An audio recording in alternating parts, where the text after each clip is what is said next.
이렇게 투자는 저렴하게 사서 비싸게 파는 거예요. 근데 저렴하게 사는 것 중 가장 좋은 거는 대규모 입주가 있어서 공급이 많아서 가격이 떨어질 때, 그리고 현재 눈에 보이는 게 없어서 가치가 없다라고 사람들이 느낄 때 저렴하게 살 수 있는 그런 환경이라고 보시면 됩니다. 다음으로는 이기 신도시 투자 전략에 대해서 말씀을 드려볼 건데요. 이기 신도시 같은 경우는 크게 두 가지로 나눌 수 있습니다. 첫 번째로 완성된 이기 신도시와 두 번째로 미완성된 이기 신도시예요. 완성된 이기 신도시는 이미 입주를 거의 다 마친 그런 신도시라고 보시면 되는데요.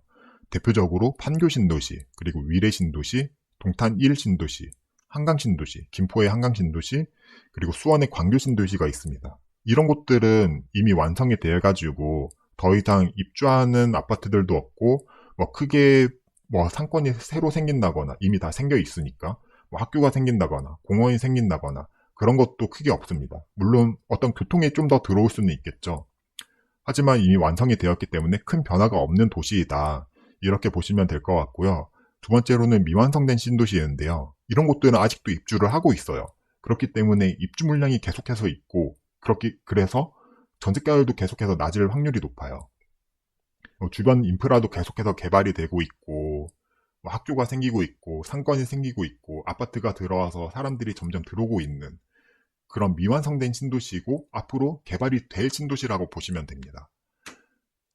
저는 앞서 말씀드렸다시피 1, 2 신도시도 투자할 때는 아니다라고 했잖아요. 완성된 2기 신도시도 마찬가지입니다. 완성된 2기 신도시도 아직은 투자할 때가 아니다라고 생각을 하고요. 그 이유는 이미 전 고점 대비 회복을 꽤나 많이 했고 전 저점 대비 상승을 꽤 많이 했기 때문이에요. 그리고 또한 전세가율도 낮아요.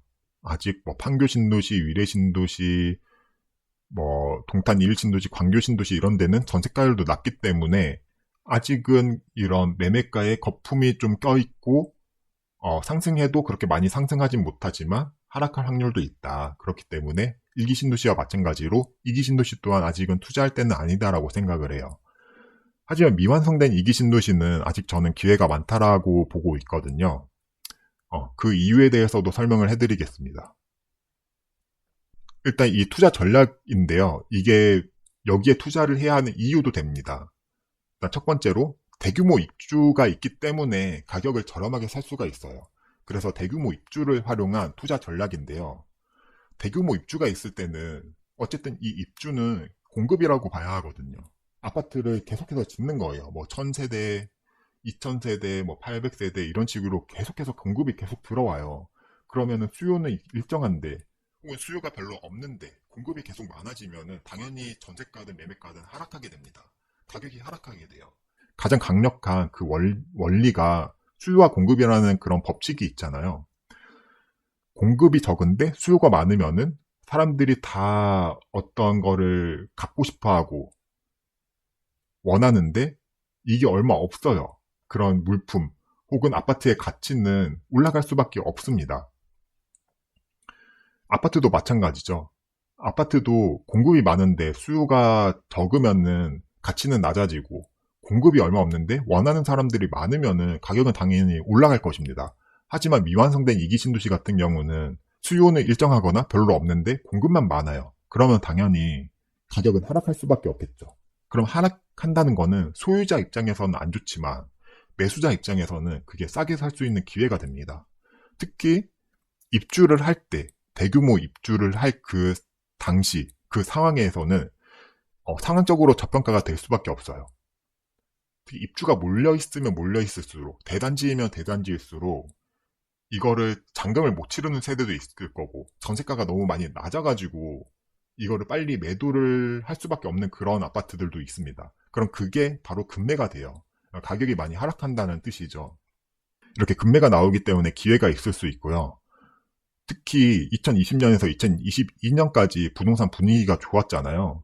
그때는 어쨌든 계속 오르니까 사람들이 이 아파트가 계속해서 더 오를 거라고 생각을 합니다. 계속해서 오를 거라고 생각을 하지 이게 사람이 적응이 되거든요. 가격이 하락하면은 앞으로도 계속 하락할 것 같고 가격이 오르면은 계속 오를 것 같아요. 그 계속 오를 것 있다라는 그런 심리 상태가 있었을 때가 2020년부터 2022년인데요. 이때도 계속 가격이 오르니까 앞으로 매매가나 전세가나 더 오르겠지 하고 무리해서 투자한 사람들이 많아요.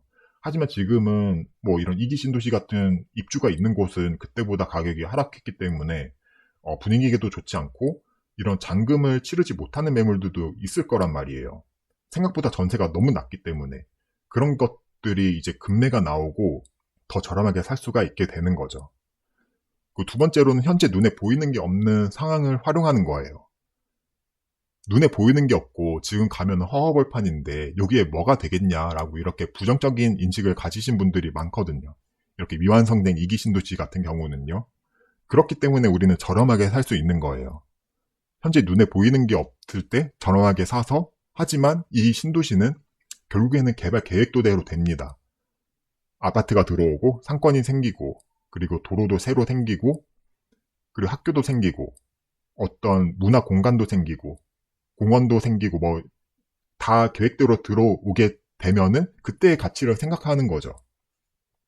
눈에 보이게 되면은 사람들이 편리한 생활을 누릴 수 있으면은 그때는 그 가치에 맞게 가격이 올라올 수가 있어요. 전세 가격도 상승하고요. 또한 뭐 입주도 그때 되면은 좀 줄어들거나 이제 안정화가 되면은 이런 전세가나 매매가나 더 상승할 수 있는 여력이 생기게 되는 거죠. 더 비싸게 파는 거예요. 근데 저렴하게 사는 것 중 가장 좋은 거는 대규모 입주가 있어서 공급이 많아서 가격이 떨어질 때 그리고 현재 눈에 보이는 게 없어서 가치가 없다라고 사람들이 느낄 때 저렴하게 살 수 있는 그런 환경이라고 보시면 됩니다. 투자 전략 세 번째는요.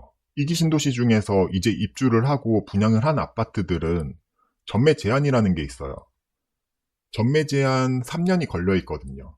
이제 분양가 상한제가 걸린 아파트들은 전매 제한이 걸려 있는데 이게 3년이라고 보시면 되고, 그러니까 여기서 전매라는 거는 분양권인 상태에서 거래를 할 수 있는지를 나타내는 거라고 보시면 돼요. 전매 제한 3년이면은 분양권인 상태에서 3년 동안은 거래를 못 한다라고 보시면 되는데요. 분양권이 결국에는 공사를 마치고 일반 아파트가 되잖아요. 분양권인 상태가 등기를 치면은 일반 소유권으로 넘어가게 돼요. 그래서 전매 제한 3년이 이 공사 기간을 넘느냐, 그러니까 공사 기간 동안 전매 제한 3년이 풀리느냐, 이거를 파악하는 게 중요해요. 그래야 공사 기간이 만약에 3년이 넘어가면은 공사를 하는 도중에 전매 제한이 풀리게 됩니다. 그럼 우리는 그 분양권을 거래를 할 수가 있어요. 그럼 투자할 수 있는 그런 매물들이 생기는 거죠. 어떤 아파트가, 어떤 신도시의 어떤 아파트가 전매 제한이 풀릴 건지를 알고 있는 게 중요해요. 예를 들어서 공사기간이 2년 6개월이라면은 분양권 전매를 할 수가 없습니다. 왜냐면 전매 제한이 풀리지 않았기 때문이죠. 이 3년이요. 하지만 공사기간이 3년이라면은 3년 동안 공사를 하고 입주 지정 기간이 한 2달에서 3달 정도 주어집니다. 그때 동안 전매를 할 수가 있겠죠. 그럼 거래가 가능하게 되는 거예요.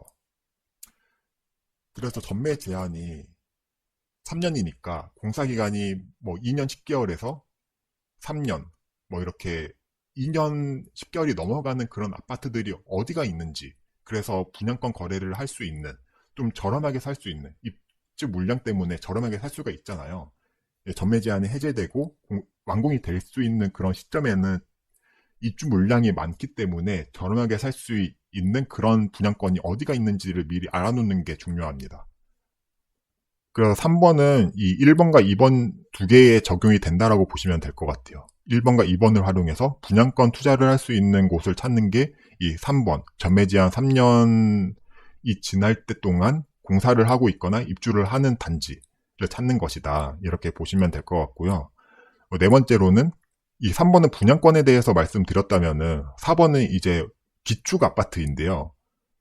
입주를 하고 2년이 지난 시점, 그 시점에는 이 소유자들이 2년이 지났기 때문에 일반 과세로 매도를 하거나 혹은 전세 2년을 맞춘 뒤에 매도를 하거나 혹은 비과세로 매도를 할 수가 있겠죠. 그러면 거래 가능한 매물들이 나와요. 이게 공사가 완공되고 등기를 친 한 6개월 시점부터는 매물들이 싹 사라져요.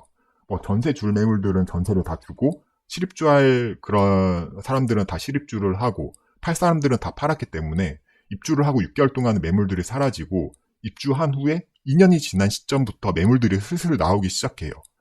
그럼 이렇게 나오는 매물들 또한 공급 물량이기 때문에 저렴하게 살 수가 있어요.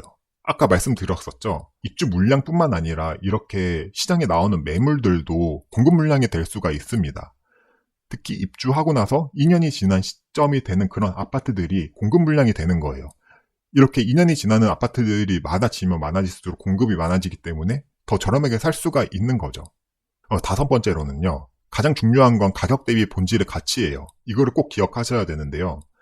아무리 마피 4천이라도 가격이 저렴한지가 중요해요. 그러니까 마피 4천이라고 하면은 내가 분양가보다 4천만 원이나 더 싸게 사네? 라고 생각하고 굉장히 좋아할 수도 있거든요. 뭔가 내가 4천만 원을 버는 것 같잖아요. 하지만 7억의 마피 4천과 4억의 풀피 4천, 이 두 개의 아파트가 같은 그런 가치를 지니는 아파트라고 한다면은 당연히 이렇게 보면은 이 7억의 마피 4천에 투자를 해야겠죠. 하지만 사람 심리상 이 4억의 풀피 4천은 4천만 원을 내가 더 주고 산다라는 그런 생각이, 그런 심리가 들 수가 있거든요. 하지만 7억의 마피 4천이라고 하면은 4천만 원을 내가 더 저렴하게 살 수가 있네 라고 생각을 하고 뭔가 이득을 본 것 같은 느낌이 들 수가 있는데, 이 총 가격을 봐야 해요. 이 총 가격 대비 본질의 가치가 얼마인지를 봐야 합니다. 더 입지에 대한 순위를 잘 알고 있고 이런 심리적인 거에 흔들리지 않아야 해요. 입지에 대한 순위를 알고 비교 평가를 통해서 판단을 할 수 있어야 해요. 결국 이 본질의 가치랑 이 가치 대비 가격이 적당한지 혹은 가격이 저렴한지를 보는 게 핵심이라고 보시면 돼요. 그리고 미완성된 2기 신도시 같은 경우는 한 가지 단점이 전세가율이 낮은 거거든요. 전세가율이 낮아가지고 어쨌든 투자금이 많이 듭니다. 투자금이 많이 들면은 어쨌든 수익률이 더 적어지는 거죠. 1,000만 원 투자를 해서 2억을 벌면은 거의 20배의 수익을 내는 건데 1억을 넣어서 2억을 벌면은 2배의 수익을 내는 겁니다. 이런 식으로 투자금도 어쨌든 투자에서 가장 중요한 요소인데 이런 점으로는 전세가율이 낮다라는 점은 투자금이 많이 묶이게 되고 투자 수익률이 적어질 수 있다라는 점은 단점이에요. 하지만 반대로 생각해보면은 전세가율이 낮기 때문에 입주 물량이라는 상황적인 요인에 의해서, 그러니까 입주가 너무 많기 때문에 전세가가 낮아서 그만큼 매매가 또한 저렴하게 살 수 있어요. 2기 신도시 같은 경우는 어쨌든 상황적인 요인에 의해서 전세가율이 낮은 거거든요. 그렇기 때문에 전세가가 낮아지기 때문에 매매가도 같이 떨어집니다. 그래서 저렴하게 살 수 있다. 이렇게 역발상을 해가지고 볼 수도 있습니다. 또한 전세가율이 낮으면은 저도 이거는 실제로 경험한 건데요. 2년 뒤랑 4년 뒤에 좀 입주 물량이 안정화되고 주변 인프라가 생기면은 전세가가 무조건 올라가요. 그러면은 다음 재계약 시 역전세가 나는 것보다는 전세금을 다시 회수할 수 있는 그런 투자가 되는 거죠. 좀 더 안정적인 투자가 된다라고 보시면 될 것 같아요. 처음부터 전세를 너무 높게 맞추면은 어쨌든 떨어질 수가 있습니다. 하지만 2기 신도시 같은 경우는 지금 입주를 계속하고 있으니까 그렇기 때문에 전세를 낮게 맞출 수밖에 없는데요. 처음에 입주를 할 때 맞춘다면요. 하지만 2년 뒤랑 4년 뒤에 전세 재계약을 할 때에는 이제 입주 물량도 안정화되어 있고 도시도 완성돼서 인프라도 생기다 보니까 전세가율은 올라갈 확률이 훨씬 높아요. 그래서 이 역전세를 맞지 않고 전세금을 올려받을 수 있는 그런 안정적인 투자를 할 수 있다는 점이 장점인데, 뭐 전세가율이 낮다라는 점은 지금 당장은 투자의 관점에서는 단점이라고도 할 수가 있겠어요. 여기 보시면은 실제로 여기 힐스테이트 고덕 스카이시티라는 평택 고덕 신도시의 아파트인데요. 뭐 매매가는 한 6억 이상이 되는데 전세가가 2억 중반이에요. 전세가가 정말 낮죠. 여기 뭐 입주 물량도 많고 지금 특히 평택의 공사가 뭐 중단되고 이런 것 때문에 전세가율이 더 낮은데요. 아까 말씀드렸던 1기 신도시 같은 경우는 전세가율이 어떤 저평가의 척도가 되겠지만 2기 신도시와 같이 아직 입주를 계속해서 하고 있는 그런 곳들 같은 경우에는 전세가율이 저평가의 척도가 되지는 못해요. 오히려 전세가가 낮아서 매매가 또한 더 싸게 살 수 있다. 이런 관점으로 접근하는 게 더 맞습니다. 실제 검단 신도시, 이 2기 신도시 중에 검단 신도시를 보면요. 여기 보시는 것처럼 2025년도에 2024년과 2025년도에 입주가 엄청 많죠. 여기 딱 봐도 뭐 1,000세대 넘어 보이죠. 이렇게 입주가 엄청나게 몰려있는 것을 볼 수가 있고, 또한 여기는 백일역의 북쪽에 있는 아파트인데 2021년에서 2022년에 입주한 아파트들이 많이 있어요. 이 아파트들 또한 어쨌든 공급 물량입니다. 왜냐면은 아까 말씀드렸다시피 입주하고 2년이 지난 시점에는 일반 과세 혹은 비과세 매물, 전세 2년이 지나는 그런 매물들이 다시 나오니까요. 그 백일역의 남쪽에 있는 이 아파트들도 2022년에 입주한 아파트 혹은 2023년에 입주한 아파트들도 많이 있어요. 이 아파트들도 2024년에서 2025년에는 거래 가능한 그런 공급 물량이 돼요. 검단 신도시를 간단히 말씀드리면은 여기 2025년에 전매제한 3년 동안 아직 공사를 하고 있거나 입주 지정 기간인 그런 아파트들이 몇 개 있거든요. 이런 아파트들 중에서 전매 가능한, 그래서 입주 시기에 저렴하게 살 수 있을 만한 아파트가 어딘지를 리스트업을 다 해놓고요. 그 아파트들을 관찰하면서 저평가가 되어 있는지, 다른 신도시 아파트들과 비교를 하든 입지 순위를 내가 알고 있는 상태에서 지금 더 저렴해졌는지를 확인을 하고 투자를 할 수가 있겠죠. 혹은 뭐 내 집 마련을 실제로 하셔도 되고요. 내가 거주할 집을요. 그리고 여기도 마찬가지로 이제 입주한 지 2년이 지나는 일반 과세, 비과세 시점이 되는 아파트들이 어디가 있는지를 보고 그 아파트들이 가격이 하락하는지, 저평가 가격으로 되는지를 확인하는 것도 중요합니다. 네, 이렇게 이기 신도시에 대해서 말씀을 드려봤고요. 이거는 이렇게 뭐 전매 제한이 어디가 풀리고 어디가 괜찮을지, 뭐 2년이 지난 시점에는 어떤 아파트들이 나오는지, 이거는 이제 신도시 투자법에 전부 다 담을 예정이고요.